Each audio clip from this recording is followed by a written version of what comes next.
Kian? Kian, bubuksan ko na tong pinto ha? Anong ginagawa mo dito? Please, I need to be alone. What's happening to you? Di mo ako nire-replyan. Ano ba kasing nangyayari ha? Wala na kami. Iniwan niya na ako, Shin. Hindi ako makapaniwala sa mga sinabi niya. Nasasaktan akong nakikita na ganun siya. Hindi ko maiwasang itanong sa sarili ko na bakit hindi na lang kasi ako. Hi, ako si Shin. 19 years old at kababata ako ni Kian. Sa panahon ngayon, siguro masasabi ng ako ang girl best friend niya. Halos lahat ng ganap sa buhay niya alam ko. Madalas na nga kami pagkamalang magjowa eh, pero dead ma lang kami. Kasi hanggang kaibigan lang naman talaga. Hanggang sa isang araw, nagulat na lang ako sa sinabi niya. Shin? Guess what? Anong guess what ka dyan? May good news ako sa'yo. High score ka ba sa quiz nyo? Or dinagdagan ng papa mo allowance mo? Or baka naman kasi balak mo akong ilibre kaya good news yan. No, Shin. Ano kasi?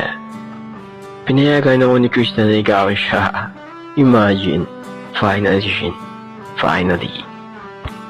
Hindi ko alam kung matutuwa ba ako o malulungkot sa mga sinabi niya. Yes, we're friends. But I'm secretly admiring him. Wala siyang kamalay-malay doon.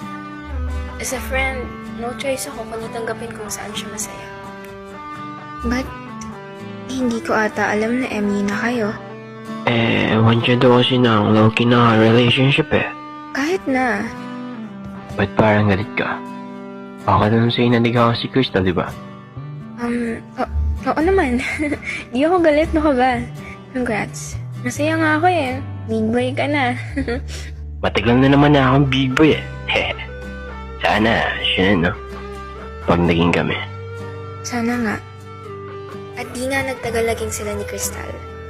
Simula noon, dinistansya ko sarili ko sa kanya. Bilang kaibigan niya, marunong akong lumugar. Alam ko kung hanggang saan lang dapat ako. Kahit na deep inside me, nakakaramdam ako ng kirat na di ko maintindihan. It's been months and bihira na lang kami mag-usap ni Kian. Almost half a year na sila ni Crystal and nakikita ko naman na masaya si Kian kaya sinusuportahan ko lang siya. Hanggang sa bigla na lang walang reply, ni wala man lang kumusta akong natanggap kay Kian. Parang ang lungkot din ng mga post niya lately.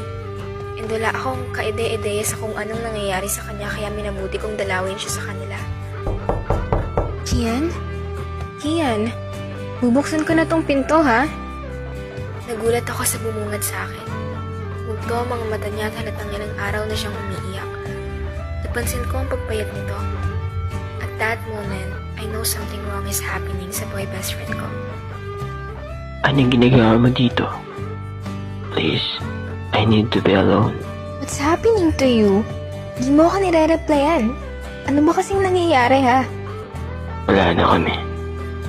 Iniwan niya na ako, Shin. Hindi ko maiwasan na maluha sa mga sinabi niya.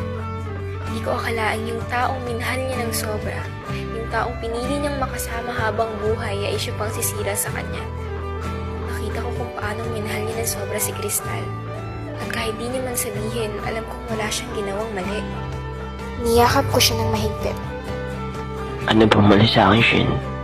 Ginawa ko naman lahat eh. Walang mali sa'yo. In fact, tama ka. Ginawa mo naman lahat eh. Baka kasi hindi talaga kayo para sa isa't isa. Baka hanggang doon na lang talaga lahat. Pero hindi ibig sabihin ng susuko ka na. Nandito pa ako, Kian. Nandito lang ako palagi kahit anong mangyari. Hindi ko na kaya, Shin. Gusto ko na lang mawala. Wala pa talaga akong halaga. Minahal ko siya ng sobra. Sobra, Shin, pero bakit nagaganto? You are worth it. Huwag mong isipin na may kulang sa'yo. Huwag mong isipin na hindi ka mahalaga. Kasi you're worth more than everything.